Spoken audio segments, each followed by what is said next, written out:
Oke, halo semuanya. Ya, kali ini saya akan berbagi materi pembelajaran informatika tentang sistem komputer. Untuk adik-adik siswa pada jenjang SMP di fase D, kelas 7. Tujuan pembelajaran dari kalian mempelajari materi ini agar yang pertama kalian bisa menjelaskan bagian-bagian dari sebuah sistem komputer. Yang kedua, kalian bisa menjelaskan jenis-jenis perangkat keras dan kegunaannya. Dan yang ketiga, kalian bisa menjelaskan jenis-jenis dari perangkat lunak. Ya, dalam sebuah sistem komputer dibutuhkan perangkat keras atau hardware dan juga perangkat lunak atau software untuk berfungsi. Perangkat keras adalah perangkat dari komputer yang memiliki wujud fisik yang nyata, dapat disentuh atau dipindahkan. Sedangkan perangkat lunak adalah data dan aplikasi yang disimpan pada media digital. Perangkat lunak memungkinkan pengguna untuk berkomunikasi dengan komputer dan memberikan instruksi kepada perangkat keras. Fungsi perangkat keras komputer secara umum, yang pertama sebagai perangkat masukan atau input device, di mana perangkat masukan adalah perangkat yang mengirimkan data ke komputer untuk diolah. Selanjutnya yang kedua adalah perangkat pemroses atau processing device, di mana data atau perintah yang diterima dari perangkat masukan selanjutnya akan diproses oleh komputer. Selanjutnya yang ketiga adalah perangkat keluaran atau output device. Perangkat keluaran ini adalah peralatan yang menyajikan informasi dari komputer yang bisa berupa tampilan di layar monitor, gambar yang tercetak, suara yang dihasilkan oleh speaker, dan lain-lain. Dan yang keempat dan yang terakhir adalah perangkat penyimpanan sekunder atau secondary storage device. Perangkat penyimpanan sekunder adalah tempat penyimpanan data elektronis yang bersifat permanen. Data yang disimpan pada penyimpanan sekunder dapat bertahan lama dan dapat dimanfaatkan kembali oleh penggunanya saat dibutuhkan. Berikut ini adalah jenis-jenis perangkat masukan atau input device. Yang pertama ada mouse atau tetikus, digunakan untuk menggerakkan dan mengatur posisi kursor pada layar komputer. Selanjutnya yang kedua ada keyboard atau papan tombol. Adalah alat yang memungkinkan penggunanya untuk memasukkan karakter ke dalam komputer.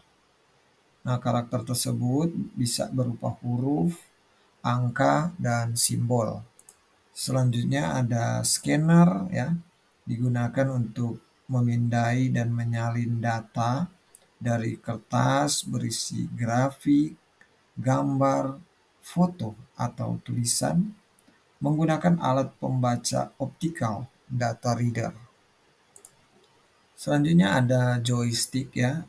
Nah, ini digunakan sebagai pelengkap untuk memainkan permainan atau game video yang menggunakan lebih dari satu tombol. Selanjutnya ada barcode reader atau barcode scanner. Nah, alat ini adalah pemindai optis yang dapat membaca barcode yang tercetak, mengubah kode bar tersebut menjadi data elektrik, dan mengirimkannya ke komputer dengan format data yang sederhana. Peralatan ini bisa kita lihat ya di supermarket ya, Indomaret atau Alfamart, untuk men-scan barcode dari produk ya. Oke, selanjutnya ada webcam atau web kamera. Adalah kamera digital kecil yang dapat dihubungkan ke komputer atau laptop untuk mengambil gambar atau video secara real time. Pada perangkat keras pemroses atau processing device, ini terdiri atas beberapa komponen, yaitu yang pertama ada Central Processing Unit atau CPU. Ini adalah bagian utama dari sebuah komputer yang bertugas untuk melaksanakan keseluruhan operasi yang dilakukan oleh komputer, seperti operasi aritmatika, logika, pengendalian, dan input-output dasar. CPU merupakan otak dan jantung fisik dari sistem komputer yang menghubungkannya dengan berbagai peralatan periferal, termasuk perangkat input-output dan unit penyimpanan sekunder. Selanjutnya ada Random Access Memory atau RAM dan Read Only Memory atau ROM. Nah, RAM adalah jenis memori yang sangat cepat yang digunakan untuk menyimpan data sementara saat komputer memproses data atau mengeksekusi perintah. Sedangkan Read Only Memory atau ROM adalah memori pada komputer yang digunakan untuk menyimpan instruksi yang ditulis oleh produsen komputer untuk proses booting. Instruksi yang disimpan oleh ROM disebut firmware. Kemudian ada peralatan yang dinamakan motherboard atau mainboard. Ini adalah papan sirkuit utama yang menghubungkan perangkat-perangkat pada komputer. Motherboard biasanya digunakan sebagai tempat untuk memasang prosesor, memori, hard disk, dan komponen-komponen lainnya. Selanjutnya ada Video Graphic Array atau VGA card. VGA card merupakan perangkat komputer yang berfungsi untuk memproses keluaran dari CPU untuk ditampilkan ke layar monitor. Juga ada sound card yang merupakan alat yang berfungsi untuk mengubah signal digital menjadi signal suara ke speaker. Dan yang terakhir ini adalah Graphical Processing Unit atau GPU ya. Nah, peralatan ini adalah sirkuit elektronik khusus yang dirancang untuk mempercepat pembuatan gambar keluaran ke perangkat tampilan komputer. GPU ini biasanya digunakan pada embedded system ya, sistem yang tertanam pada ponsel, komputer pribadi atau PC, workstation, dan konsol game. Ya, selanjutnya kita melihat jenis-jenis perangkat keras keluaran atau output device, di mana kita bisa melihat ada yang pertama layar monitor. Layar monitor berfungsi untuk menampilkan hasil pengolahan data di komputer, seperti gambar, teks, angka, grafik, dan sebagainya. Ada beberapa jenis monitor yang biasa digunakan ya, seperti cathode ray tube atau CRT, liquid crystal display LCD, dan light emitting diode atau LED. Selanjutnya ada perangkat printer ya. Printer ini digunakan untuk mencetak gambar, foto, dokumen dalam bentuk media kertas.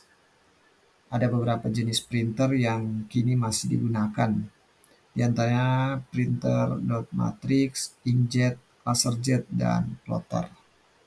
Kemudian ada alat speaker ya, alat untuk menghasilkan suara dari komputer, seperti musik, percakapan di film, dan efek suara lainnya.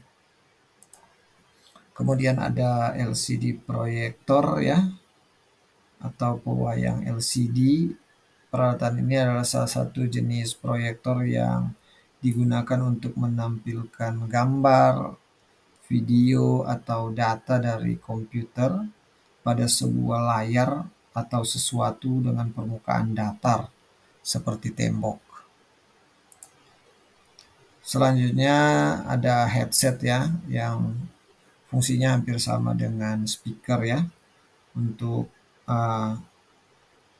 memungkinkan pengguna untuk bisa berkomunikasi dan mendengarkan secara bersamaan. Headset adalah perangkat audio yang menggabungkan bisa ada mikrofon dan headphone-nya. Ya, dan yang terakhir ini kita akan melihat jenis-jenis perangkat keras penyimpanan atau storage device. Nah, yang pertama di sini ada hard disk atau HDD. Hard disk drive adalah media penyimpanan data dalam lapisan magnet pada piringan bulat atau cakram disk tipis. Ya, sampai saat ini untuk kapasitas penyimpanan dari hard disk ini bisa bervariasi ya. Mulai dari 256 GB ya hingga 18 terabyte. Kemudian ada solid state drive atau SSD, yaitu perangkat penyimpanan data dengan solid state yang menggunakan flash memory. SSD ini tidak memiliki disk pemutar fisik seperti hard disk ya. Jadi dibandingkan dengan drive elektromekanis pada hard disk, SSD ini biasanya lebih tahan terhadap guncangan fisik, beroperasi tanpa menimbulkan suara, dan memiliki waktu akses yang lebih cepat, serta latensi keterlambatan yang lebih rendah. Ya. Sampai saat ini SSD bisa menyimpan data dengan kapasitas mulai dari 256 GB sampai 100 terabyte. Selanjutnya ada alat yang dinamakan flash drive atau flash disk. Nah, ini alat berfungsi sebagai alat penyimpanan data secara permanen yang portable. Flash disk drive ini menggunakan flash memory dan biasanya menggunakan antarmuka USB. Kapasitas untuk penyimpanan dalam USB ini bervariasi ya, mulai dari 8 GB, 256 GB, bahkan sampai 2 terabyte. Berikutnya ada compact disk atau CD. CD adalah format penyimpanan data cakram optik digital yang dikembangkan bersama oleh Philips dan Sony yang dirilis pada 1982. Format ini awalnya dikembangkan untuk menyimpan dan memutar rekaman audio digital, tapi kemudian diadaptasi untuk menyimpan data dalam berbagai format lainnya, yaitu penyimpanan data audio sekali tulis atau CDR, media yang dapat ditulis ulang, CD-RW, VCD, SVCD, CDI. Nah, pemutar CD audio pertama yang tersedia secara komersil dari Sony CDP-101 dirilis pada Oktober 1982 di Jepang. Untuk kapasitas penyimpanan CD biasanya lebih dari 700 MB atau 8 menit audio. Selanjutnya ada memory card atau SD, Secure Digital Card. Ini berfungsi seperti layaknya hard disk pada komputer yang digunakan pada piranti portable seperti smartphone, kamera digital, dan tablet. Di dalam memory card terdapat Content Protection for Recordable Media (CPRM) untuk mencegah pembajakan serta adanya fitur Write Protect yang mencegah penghapusan isi memori secara tidak sengaja.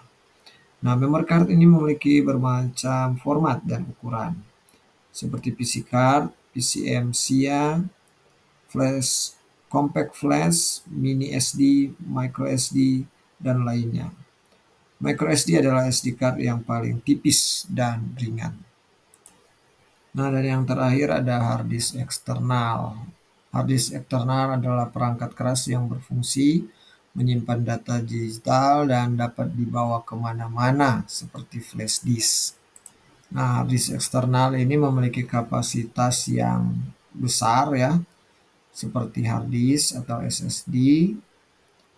Kapasitasnya ada yang 512 GB, 1 TB, 2 TB, dan sebagainya. Nah, kapasitas inilah yang membuat hard disk eksternal sering digunakan untuk menyimpan dan membackup data yang berukuran besar. Ya, dan untuk tambahan pada teknologi penyimpanan pada perkembangan saat ini ya, di mana ada layanan penyimpanan data secara daring ya, secara online yang memungkinkan pengguna itu bisa menyimpan, mengakses, dan berbagi data melalui internet. Itu dinamakan dengan cloud storage atau teknologi penyimpanan awan. Dan saat ini kebutuhan penyimpanan data itu terus berkembang ya, sehingga memunculkan teknologi seperti ini. Nah, cloud storage merupakan metode penyimpanan data di sejumlah server yang dikelola pihak penyedia layanan internet atau Internet Service Provider atau ISP. Nah, untuk menggunakannya, pengguna teknologi awan memerlukan koneksi internet untuk mengakses datanya. Nah, ketika data disimpan di cloud storage, salinan data tersebut akan dikirimkan melalui internet ke server milik penyedia layanan dan kemudian akan merekamnya. Jika ingin mengakses data tersebut, server akan memberi akses kepada pengguna untuk mengubah atau mengunduhnya. Nah, cloud storage ini memiliki sejumlah keunggulan ya dibandingkan penyimpanan data pada memori fisik yang konvensional.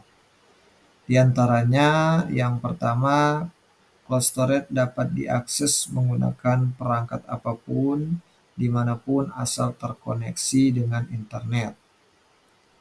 Yang kedua, pengguna itu dapat berbagi atau sharing data di server ke pihak-pihak lain dengan cepat dan mudah. Dan yang ketiga, penyedia layanan biasanya memberikan jaminan keamanan dan keutuhan data. Nah, contoh penyedia cloud storage yang populer saat ini, nah, kita bisa melihat yang pertama ada Google Drive, ada OneDrive, ya, ini dari Microsoft, ada Dropbox, dan yang terakhir ada iCloud, ya, dari Apple.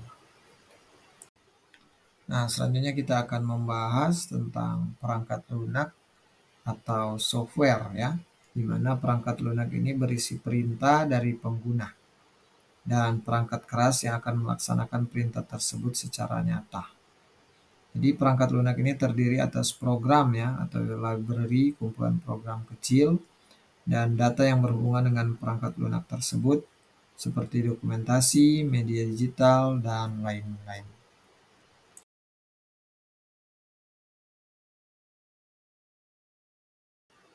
Ya, jadi berdasarkan fungsinya ini software ini terbagi menjadi beberapa jenis ya.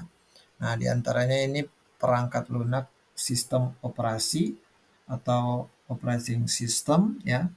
Sistem operasi ini merupakan perangkat lunak utama yang memungkinkan komputer dapat beroperasi.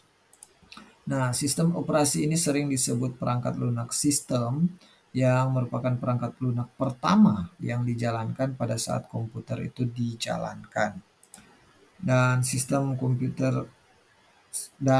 operasi ini biasanya diletakkan pada penyimpanan sekunder seperti hard disk, SSD, dan lainnya.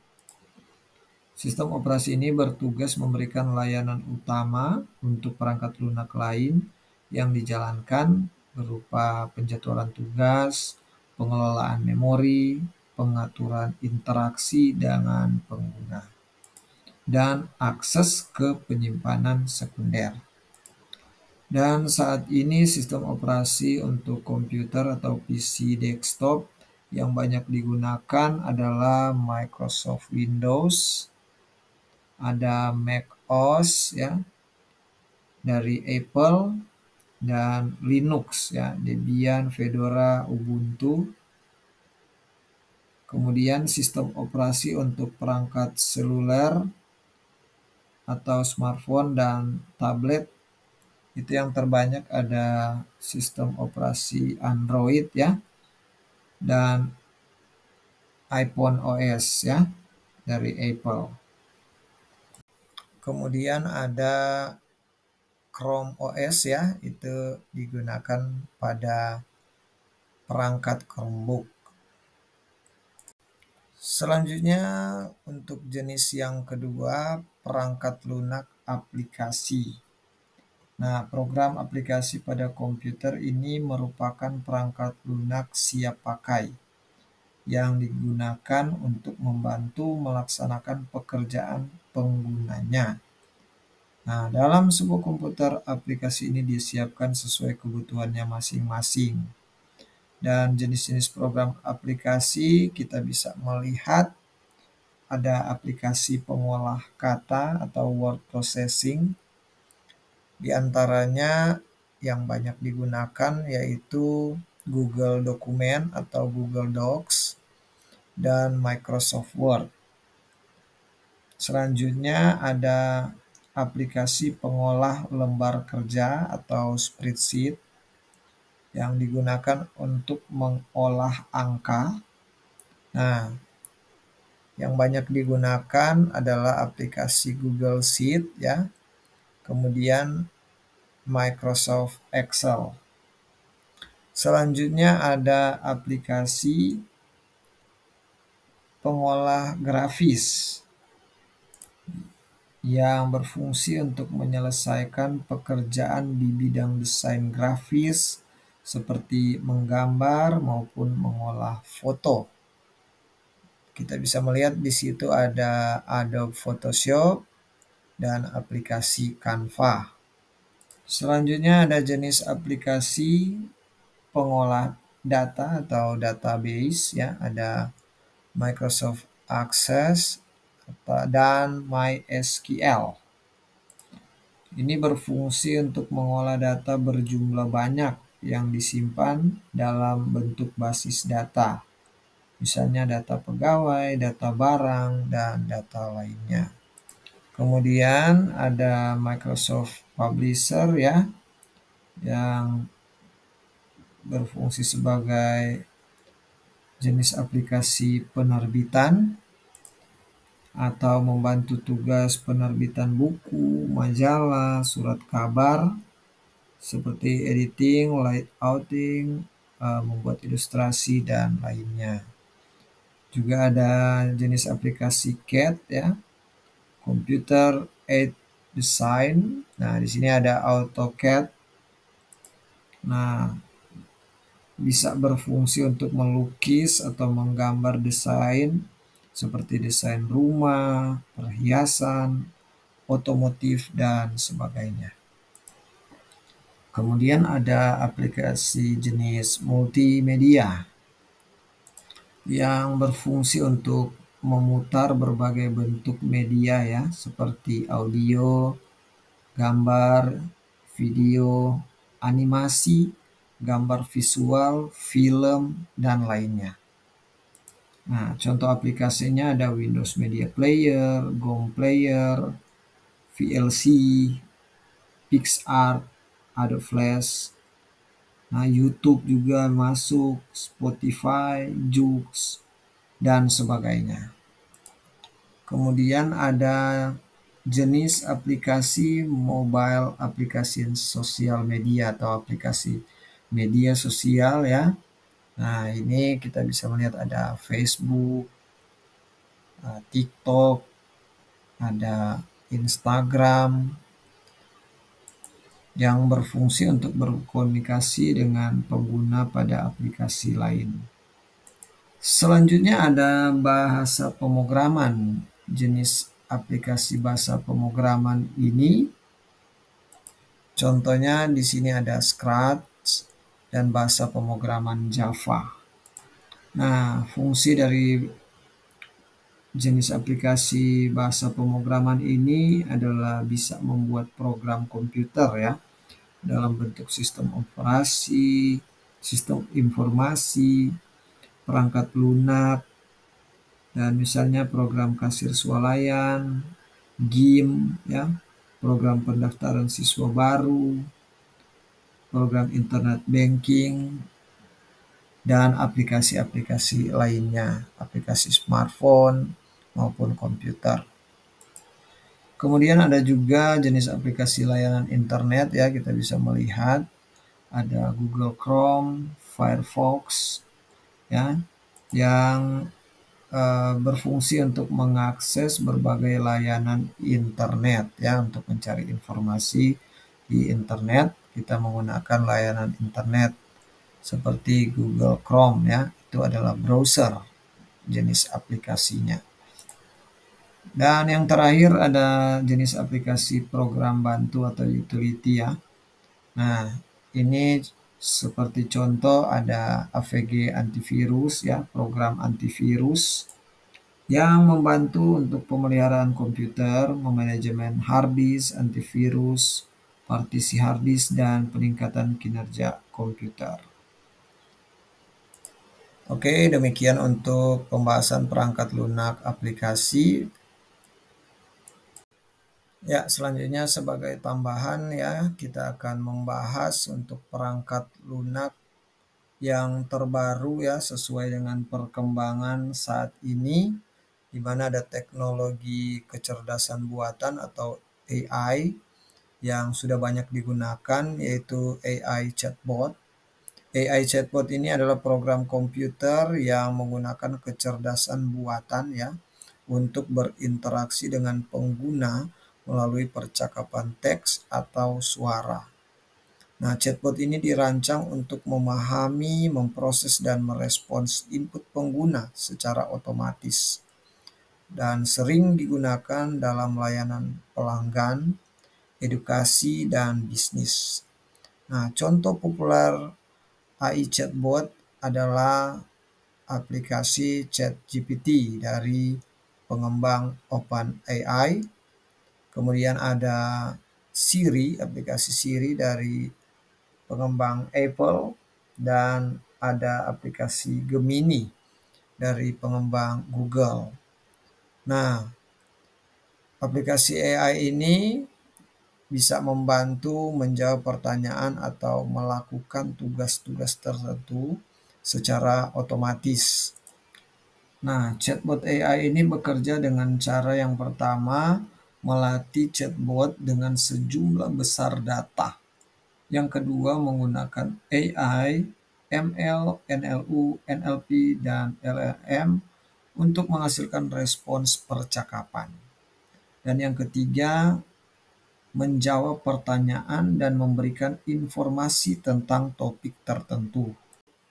Oke, demikian ya untuk materi dan pembahasan dari saya tentang sistem komputer untuk pembelajaran informatika pada jenjang SMP di fase D untuk siswa kelas 7.